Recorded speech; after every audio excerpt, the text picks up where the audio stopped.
are being saved, it is the power of God. The apostle here, St. Paul, uses that phrase, the word of the cross. It's not a phrase we see used regularly in the scriptures, and it's pretty complicated, to be perfectly honest. There's a lot of depth here. Because sure, it's the word talking about a single thing, but it's a single thing used to describe the cross, and of course the cross is the deepest of all things. Deepest of all things that we might ponder, all things that we might consider. Because the beginning of the idea, the thinking, the plan for the cross, well, this begins, according to the scriptures, even before the foundation of the world, Christ is crucified.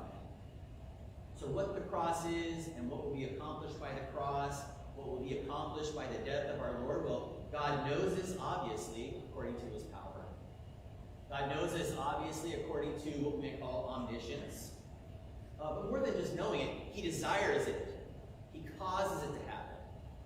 And so in time, he creates the world. In time, you have the fall. In time, you have that need for the forgiveness of sins and the death of our Lord.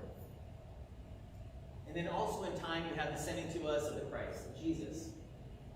He is the one who has taken on human flesh. He's God, to be sure, but he's also fully man. So the person there is fully man, fully God, the one Christ. He takes on human flesh. He lives among us. In time again, he begins to preach and teach us about God and teach us about himself. And you might follow the ministry of Jesus there when it comes to that preaching and teaching, when it comes, say, to those miracles that go along with it. And you might say, surely that is the fulfillment of God's word. That is the fulfillment of what the Christ was sent to do. That presence among us, that preaching among us, that love that is shown to us, those miracles that are conducted, even raising people from the dead. But the truth is, those things are all what are the build-up to, are before the fulfillment of being the Christ, the fulfillment, the end of being the Messiah. Because even with that preaching and teaching, even with that, those miracles and things of that nature, just to do those things, just to say those things, just to be that word among us, is not sufficient for the forgiveness of our sins, which is amazing. It says a lot about human sin. It's not enough to overcome the debt that we owe to God.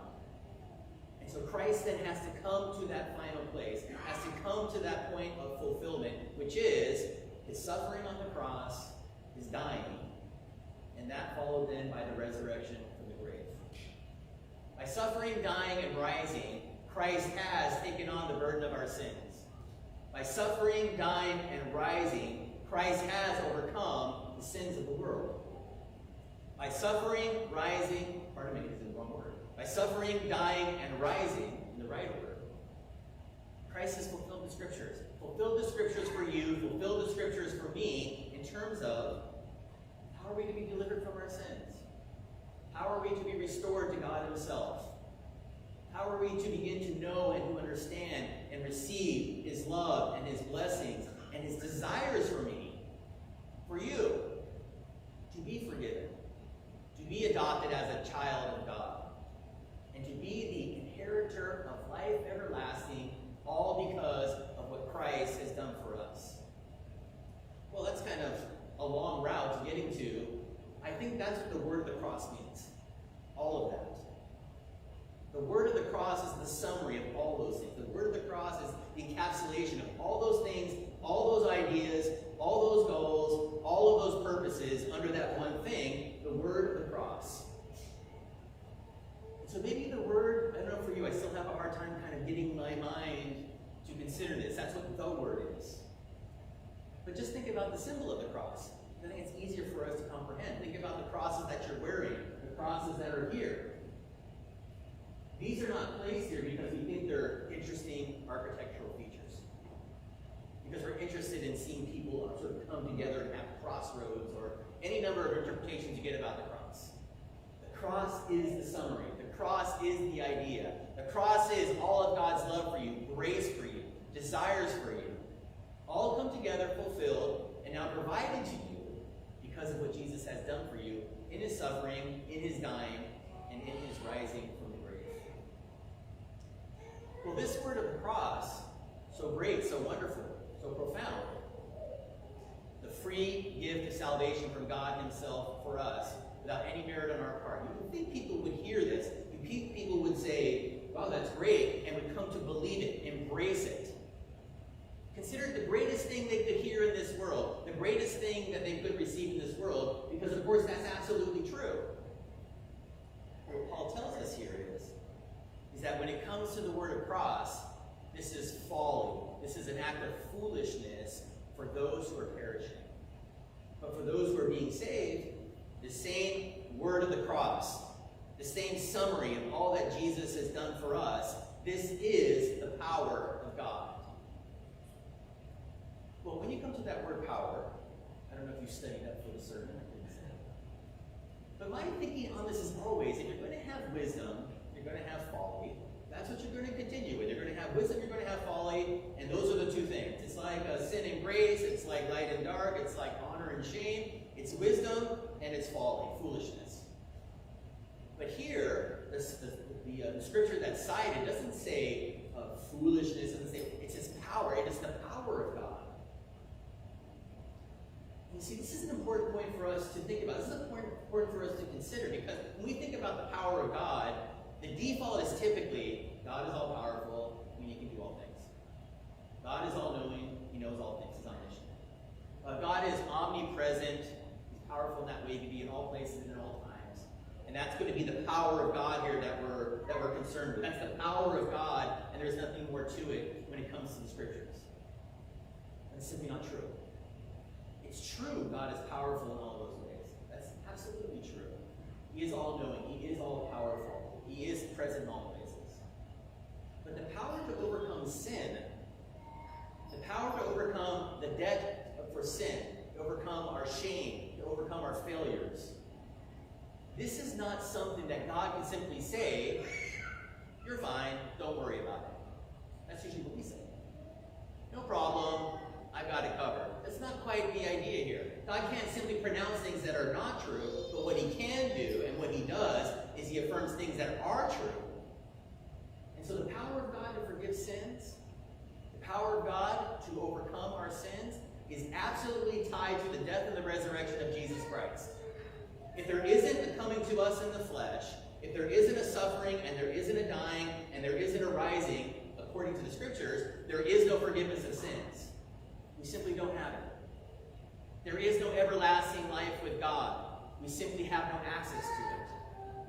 But the power of God to overcome sin, the power of God to declare us to be forgiven our sins, well, this is because of what Jesus has done. This is because of that life. This is because of that suffering and death. This is because of that rising from the grave that God now has this power, and he exercises this power. That is, he grants this forgiveness. And he does it because of his love for us. So today we had baptism. Lily Catherine, she did a great job. She seemed to be less nervous than me. And almost up to the whole thing. When you get into this discussion here of wisdom and folly, the power of God that destroys the wise, the power of God that thwarts the discerning, people who are unbelievers, but even people who claim to be Christians will say it.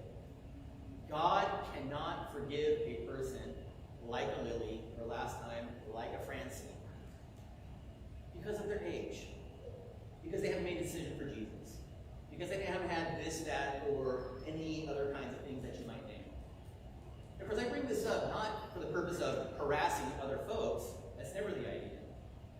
But it's to help us to come to the question of, why do we believe that a person like a Lily or a Francine or others who have been recently baptized, or let's just add you and me, why do we really think that God can forgive us our sins? Why can he do all of the work and grant us all of the benefits? And we simply receive that grace and receive that mercy. Like Luther said, like light heating up a stone kind of thing. How is that possible? How is that the case? Well, I'll tell you, this is the reason why it's the case, and this is what the scriptures themselves proclaim in the event there's any doubts. When it comes to you, and it comes to me, and it comes to Lily, and I think Francine's there in the back, we're all in the same boat when we're born into this world. We're born in human sin. That's who we are. That's what we received from Adam and Eve who fell in the garden. You don't get to vote for that, right? You don't get to appeal to you. What do you think? Do you want it or not? That's not how it works. That's how it is. That's the state of affairs. That's what's going on when you come into this world. You were born in sin, you were born in debt, and you were born under condemnation. Read the scriptures. Read how David talks about this in the Psalms. He talks about, in sin did my mother conceive me. He doesn't mean adultery. He means I'm a human, like you, and I'm a sinner. And we know from reading the scriptures, we know even from the life and the death of Jesus, just observing that God is concerned with human sin. He's not unconcerned. He's not ambivalent. He doesn't care. He cares. He cares to the greatest degree. He cares enough that he sends to us Jesus Christ. That's the level of his caring and knowing what Jesus is going to have to do. And then it's because of, again, what Jesus does in terms of that life and that death and that rising from the grave, all of those kinds of things. That what God says is, I have overcome sin entirely through my Son. And whereas the Father, the Son, and the Spirit have no sin and gain no benefit from that in the sense of they're not sinners, they don't need forgiveness. We do. And God who is the one who is offended, God is the one who has provided that forgiveness, and God now is the one who has the ability as God to determine how he's going to give it, how he's going to share it, how he's going to make it a part of who you are. He's going to grant it to you. And so this is means of grace talk. We don't get to vote on the means of grace. I know we're Americans and we're Democrats and we think we get to vote about everything. No. God is the one who imposes this on us, but not in the sense of because he's all powerful and he wants to make sure to you that you understand that. Just the opposite. He's all powerful, sees our weakness, and wants to does overcome our weakness by way of his grace and his mercy and his love. And so he gives to us that word, and through that word the Spirit works and converts us to faith in Christ alone for the forgiveness of our sins. It's undeniable. That's what the scriptures are about. But God also says, suffer not these little children to come unto me, Mark 10, you read that in the baptismal, right? God also says, go and make disciples for me. How? By baptizing them and teaching them all things that I have commanded you. God is the one who gets to set up the rules, and he does. And so when we come to places like this, it shouldn't be a place where giving an apology for baptism. That's not the idea. But it is a place that we see and we recognize, even now in the life of another person, a young person, that God has love for that person, that the Son of God died for that person, that God desires to grant the forgiveness of sins, overcome the sin of Adam and Eve, and grant life and salvation forevermore, purely out of his grace, purely out of his mercy, purely out of his desire to grant the forgiveness of sins to people who need it and people who can do nothing about it on their own. And that's all of us again. And so that's what God does through the Word, and that's what God does with Holy Baptism. Well, coming back to the text here then, you have this moving on now and this discussion. Yes, you have the cross. Yes, you have people who in their sins consider that to be a foolishness and of no value whatsoever. But again, recognizing who we are, recognizing our needs, God then does have a kind of an appeal to us. And that's really where this reading ends up. This appeal to us, this work to us, for us, to bring us into this knowledge and bring us into this faith in Christ alone. And so you have this interesting kind of a summary here. You have the Jews who desire to see signs, that is power. You have the Greeks whose desire is wisdom, and that is wisdom and rationality and things that go along with that. But what Paul's identifying there is that we all have our hang-ups. All of us in our sins have our own kind of peculiarities about how we think things work. So why do the Jews seek signs? Why do they seek these demonstrations of power? Well, think about the history of Israel, which is really our history as well. Think about that deliverance from the Red Sea, the parting of the sea, the walking through, the closing of the sea. Think about how God comes to Abraham and cuts that covenant with Abraham. Well, this is in the category of signs, and this is in the category of power. Is there an appeal by way of the cross that even talks to us and speaks to people who are concerned with those kinds of things? Concerned with the idea of power and a demonstration of power? Well, in your sins, you look at the cross and you don't think so. You think that's the ultimate act of weakness. A person's dying, he's giving up his life. There's nothing to struggle against this. This is the ultimate form of weakness. But the power there, the power of the cross is the power to conquer sin.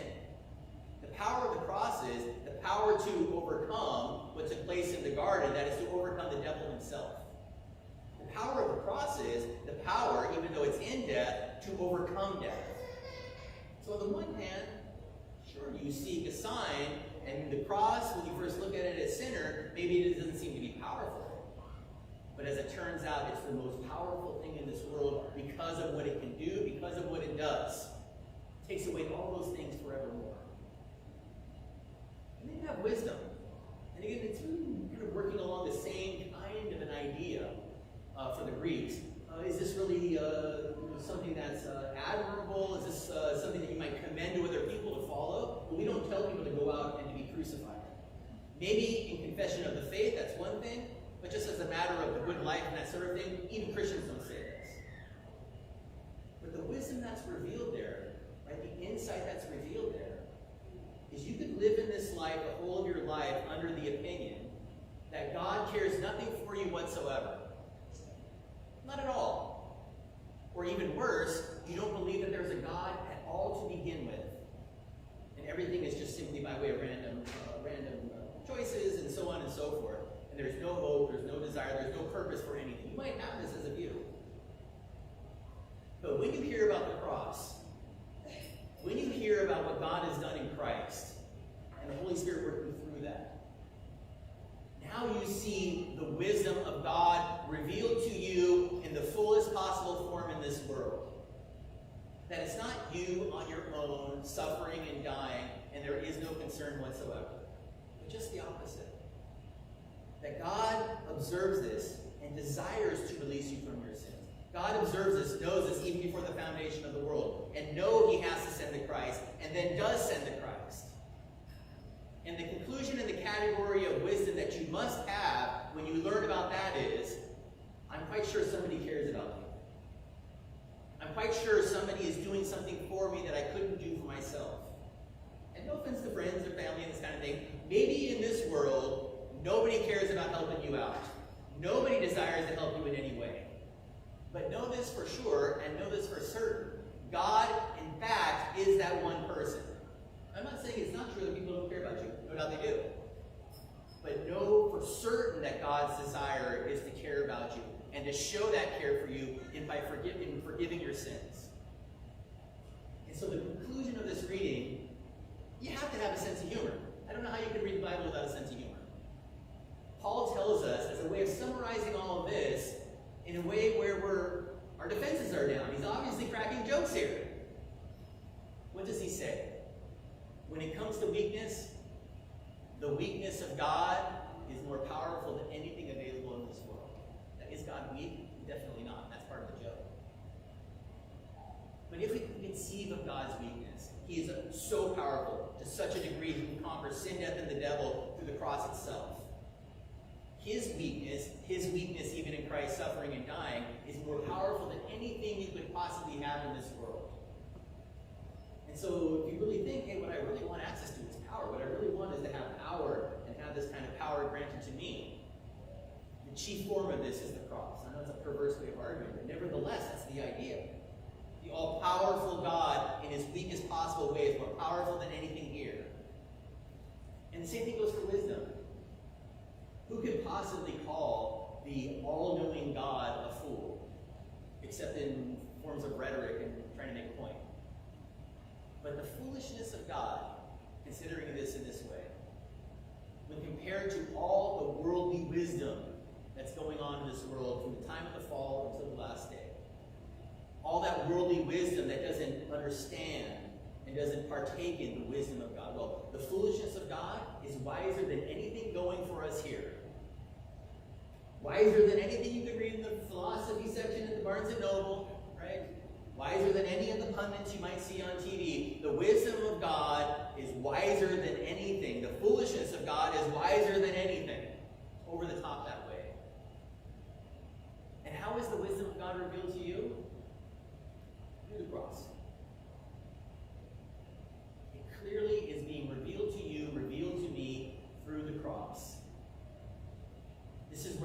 power is. This is where true wisdom is. And that's what you have. That's what Lily has now. And so we all have, purely out of God's grace for us, purely granted to us by way of the cross, purely granted to us through the word, through baptism, and things like that. So this is your inheritance. This is Lily's inheritance. This is Francine's inheritance. This is our inheritance altogether. That kind of wisdom, that kind of power, all for Christ's sake.